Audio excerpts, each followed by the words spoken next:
Hello everyone. તો આજે બનાવવા જઈ રહ્યા છીએ આપણે આવોકાડો ટોસ્ટ, જે મારા ખૂબ જ ફેવરેટ છે અને મારા હસબન્ડના બી ફેવરેટ છે. તો અહીંયા મેં એક આવોકાડો કટ કર્યું તો એ મસ્ત પાકેલું નીકળ્યું એટલે હું ખુશ થઈ ગઈ. પછી એને મેં સ્પૂનની મદદથી કાઢી લીધું અને પછી બીજું ઓપન કર્યું તો એ બી મસ્ત પાકેલું નીકળ્યું.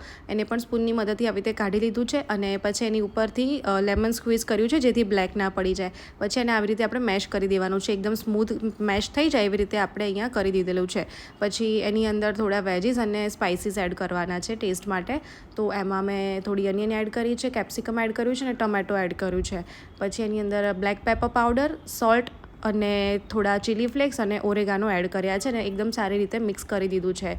પછી આપણે અહીંયા આજે આવોકાડો ટોસ્ટ બનાવી રહ્યા છે. બાકી આ જે મેશ રેડી થયું છે અને કોઈ બી તમે ફ્લેવર્ડ નાચોસ સાથે બી ખાઈ શકો છો તો બી ખૂબ જ મજા આવશે. હવે ટોસ્ટ બનાવવા માટે મેં અહીંયા સોરડો બ્રેડ લીધી છે. એની પર ખૂબ જ સરસ લાગે છે. તમે નોર્મલ બ્રેડ લેવી હોય તો એ પણ લઈ શકો છો, પણ આ બ્રેડ લેશો તો એનો ટેસ્ટ વધારે સારો આવશે. પછી જે આપણે સ્લાઇસ કટ કરી છે એને બંને બાજુ બટર લગાવીને તવી પર આવી રીતે રોસ્ટ કરી દેવાની છે, થોડી માઇનર જ જેવી કરવાની છે. પછી એની પર આપણે જે આવોકાડોનું મેશ રેડી કર્યું છે એ આપણે સ્પ્રેડ કરી દેવાનું છે અને આપણા ટોસ્ટ રેડી થઈ ગયા છે. અહીંયા તમે તમારી ક્વોન્ટિટી હિસાબથી જેટલું બી એડ કરવું હોય ઉપર તમે સ્પ્રેડ એડ કરી શકો છો. હવે સર્વિંગ પ્લેટમાં લઈને ઉપરથી મેં થોડા તલ એડ કર્યા છે જેથી એની ફ્લેવર સારી આવે છે ટેસ્ટમાં. તો હસબન્ડને ચખાડ્યું ને બહુ ભાવે.